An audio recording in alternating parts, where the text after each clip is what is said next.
Hello and welcome back to the Fasting Focused Lifestyle Podcast.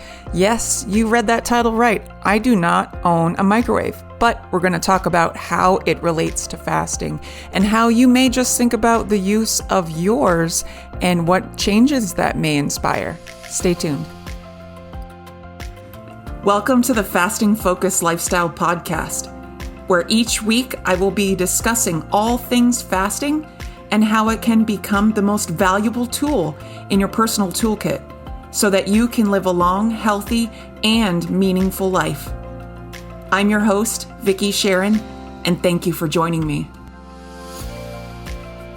Before we get into it, I do want to side note apologize for there was a few episodes before this one where the audio was not so great. Well, it turns out there was some settings that I accidentally meddled with a while back and didn't realize how to fix it until now. So all in all, we're on the straight and narrow for a better audio quality. So for that, I thank you for your patience if you noticed that, because it was bugging me. So we're good now. We're good.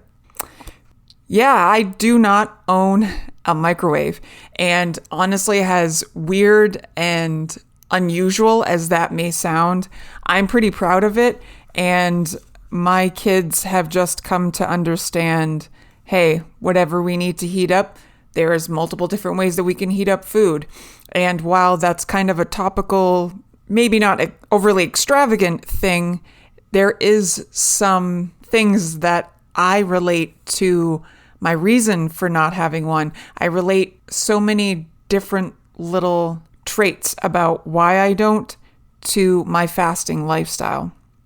Do you ever stop and think about why we as a society are always trying to take shortcuts or quick fixes, conveniences over doing it the original way or the old school way or whatever way you want to call it?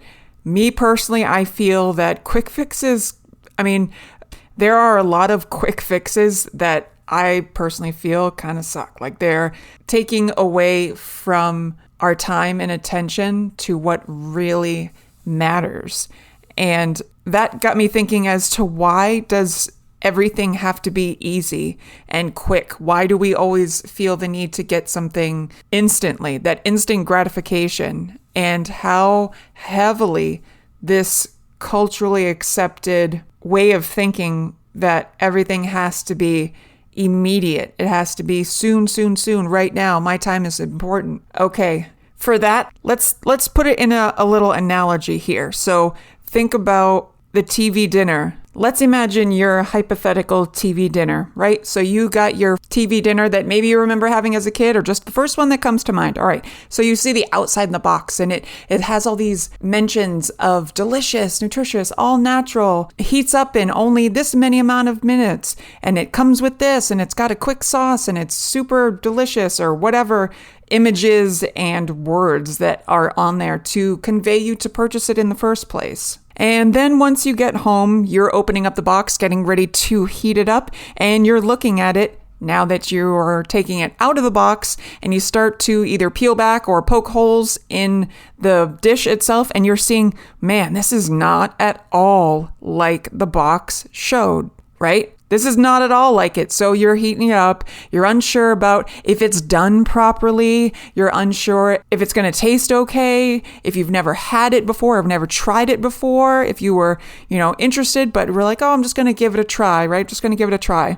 So you heat it up and then it's done and you go to sit down and eat it. And maybe you're pulling back that piece of plastic for the first time and you're looking at it and you think, wow, this is definitely not at all like the box showed. Or maybe they showed that there was lots of broccoli, or that's just that's what I would think. Maybe the box showed that there was lots of this, and then you look inside and it's hardly any. So then you're like, oh, there's a disappointment. So you go ahead and you're about to eat it and you're bringing the bite up to your mouth. And you go to put it in your mouth and maybe it burns your mouth and you're like, and then if you were like me, like sometimes when that first bite of food and you burns your mouth, it just kind of like irritates you, pisses you off a little bit maybe. And you're just kind of like, Then you got a little bit of a burn. You go to take that second bite and there's something about the textures, the flavor that's a little bit off. And maybe you didn't stir it completely. You were supposed to stir it and a little bit is frozen in the middle. and it needs to be heated back up again. Think about all that for a moment.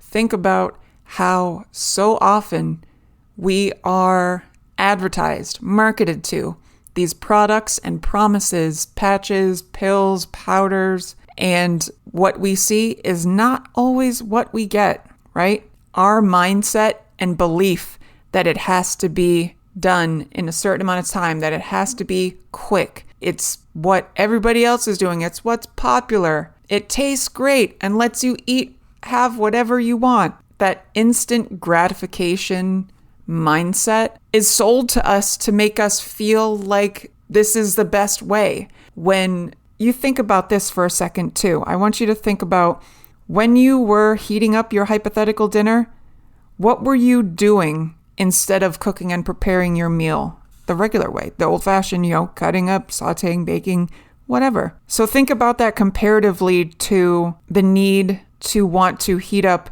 your meal instead in the microwave, instead of taking the time to do things in a slower fashion. Did that mean that you could catch up on some emails? Does that mean that you could have your mind be occupied with something else? Is that taking that time away from friends or family that you spend your meal times with? One of the things I prided myself on throughout the journey, and you may have heard me say this before, but throughout my journey, and specifically reference to my eating choices and my eating styles, behavior, and all that, when I started, I was very open, and I still am very open about that. I didn't change pretty much anything that I ate besides the eating times. And I think coming into this lifestyle, it's really important to not overhaul everything, because it's that spectrum, like I said before, it's that spectrum of your sometimes and all the time. It can relate to food, it can relate to behavior, all that stuff, your choices.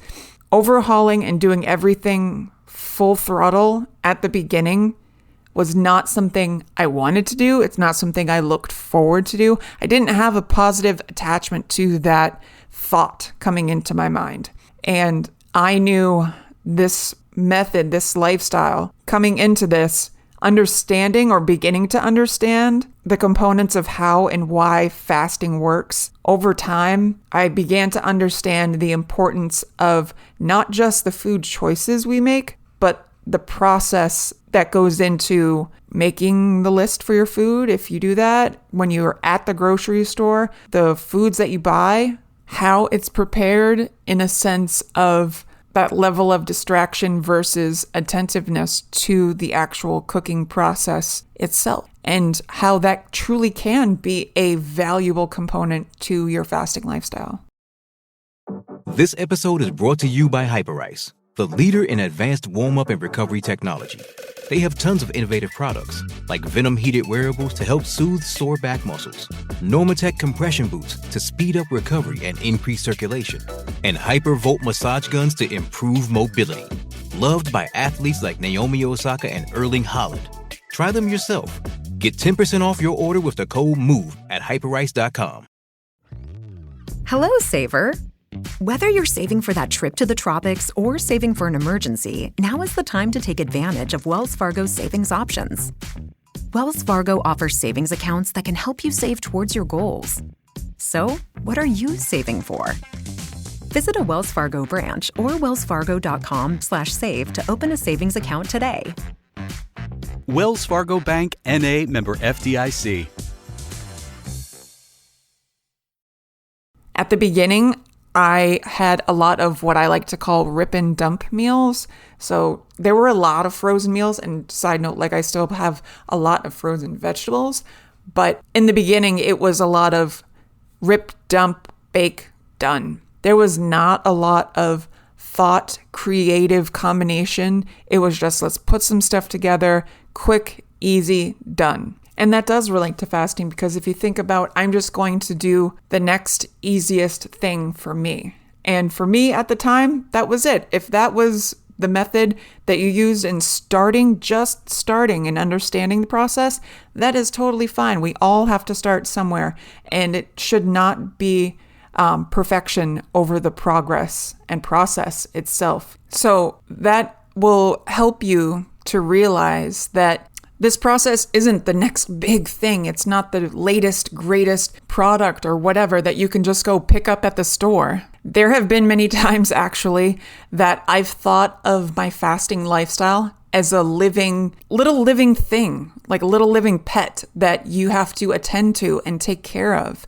And by consequence, giving the love and attention and compassion on this journey, it pours love back into you. And that's really important too, because so often, as I've said before, our diet culture wants us to believe that our fixes for our weight specifically are such things that we can just do calories in, calories out, or just measure and count and write out all these lists. And we're just, automatons, when there's so much more attention and care, self-compassion that needs to blossom from within on this journey. And tapping into what your body already knows how to do with this fasting lifestyle allows for the judgment and the criticism to just fall away. And that's the ultimate goal, right? We want to restore inner confidence, inner love, self-respect, awareness of each of these moments throughout our journey. And that's so important, because if I ask you listening right now, if I ask you, what other diet methods have you tried in the past and how did you feel about them? Chances are you're not going to have a positive emotion attached to any of them. And for me, on my journey, I truly found a love in this process of just the new experiences, mindset, bodily feelings, stability with my emotions and mindset, how much I loved exploring and feeling the positivity with each day that I implemented this fasting lifestyle. And then from that, I was able to pretty early on establish an overall mindset of gratitude for not just myself, but the actual process, the instinctive, natural process that my body knows how to utilize. So much gratitude for that. So much gratitude. So I am very happy to not own a microwave for probably a bit over 3 years now. And I love and am so attentive to the process now of making my meals. And my skill that I have with my food combinations, I'm not going professional by any means. That's not my forte, but I do enjoy the playful, creative kind of combinations that I can make at times, and what ideas pop into my mind throughout the day, and how, to me, I feel that's different and so much more positive in thinking about food in more of a playful combination, creative sort of sense, instead of what I used to have the mindset of, when's my next meal? I want to put something in my mouth. I want to eat right now. I can't wait until what's coming up for dinner. Oh, what do I have to eat after that in case if I'm still hungry or if something is stressing me out? Yeah. And I know those are thoughts to most likely many of you listening right now. And I'm going to give you all a big podcast virtual hug here. I know what that's like. I know how hard it can feel like everything has failed me before. There's no other thing that's going to work. Fasting, it sounds too out there, too woo-woo, right? If you have had any negative attachment judgments to improving your health and weight in general, know that you're not alone. It's a very, very common thing because of our culture that we're in right now. But I'm telling you from my experience and what I've seen in others, what I've read about, and just, I know how much fire can ignite inside of you throughout this process. Because I want to remind you, I feel the tears coming right now. I want to remind you, despite what you have felt about your body size, about your ability or inability to be healthy, your body is able and willing and ready when you are to allow yourself to reach the most optimal health for you. And that the excess body weight that you carry is nothing to degrade or shame yourself about. It's nothing to wish away. It's nothing that you should compare to. It is your beautiful, unique living vessel that I hope you are so grateful for. But I just want to remind you that while these quick fixes out there, shortcuts and any diet product vice can and will take away the overall enjoyment and present awareness for you on your fasting journey. And I want the opposite for you. I want you to be aware and appreciative of this entire process, the new experiences, sensations, thoughts, feelings that come to you every single day. It's a gift. It's really truly feels like a gift every single day. And there is nothing on any sales diet website product shelf in the store that can bring this the way that fasting as a lifestyle tool can. And the beauty of that is that anybody can have it. You can have it, and you deserve it. You are able to. The body knows how to. So, as I always say, I truly believe in you. You listening right now, I know you can do this. If you are in need of support on your fasting journey, I've been there. I can help. I care. And I know that you can do this. TheFastingFocusLifestyle.com has my calendar for consults, blog posts, and links to my Etsy store where you can get your own digital version of the Fasting Focus Lifestyle official handbook. And one last thing, if you have tips or ideas for future podcast episodes that you'd like me to discuss, email me, Vicki, VICKI, at thefastingfocuslifestyle.com. Thank you again for hanging out with me. We'll see you next time. Bye. The Fasting Focus Lifestyle Podcast. Copyright 2023. The information given within this podcast is not intended or implied to be a substitute for professional medical advice, diagnosis, or treatment.